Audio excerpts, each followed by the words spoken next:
ध्यान रखना है, विशेष समझना है। और वो विशेष ये है, आप यहां हैं। आप तन मन धन तीनों से यहां रहिए, और कुछ ना रहे तो कम से कम मन से यहां रहिए। क्योंकि अगर आपका मन यहां है तो कल्याण निश्चित मानिएगा, और अगर तन और धन रहे और मन न रहे तो कल्याण नहीं हो सकता। कि एक बात ध्यान रखिएगा कि वो तो अपनी लीला करते ही हैं और कर ही रहे हैं। अगर आप सावधान हैं तो हो सकता है किसी गली में वो मुस्कुराता हुआ मिल जाए,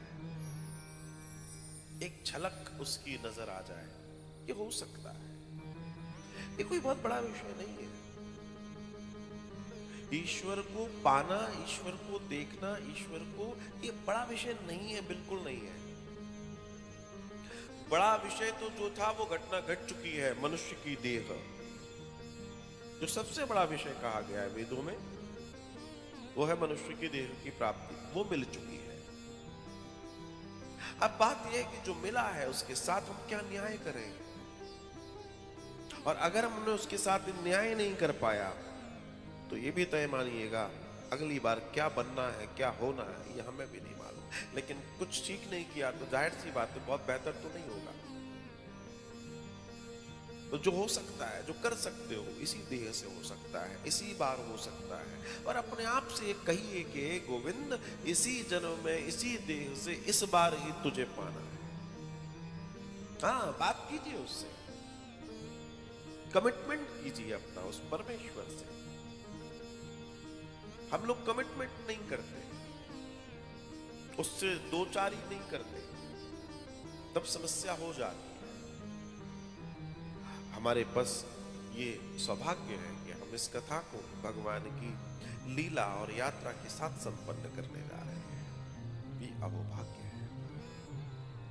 श्रीमद् भागवत कथा, ये वो कथा है जो परमात्मा की अनुपम गाथा को मनुष्य के हृदय में ओतप्रोत होते हुए उसे भगवान के प्रति प्रेम और वात्सल्य पैदा करने की स्थिति पैदा करती है, और उसे भक्ति ज्ञान वैराग्य के माध्यम से परमात्मा की प्राप्ति कराती है।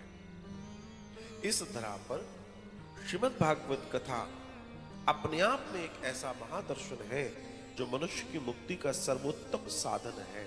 सर्वोत्तम साधन, सबसे उत्तम साधन।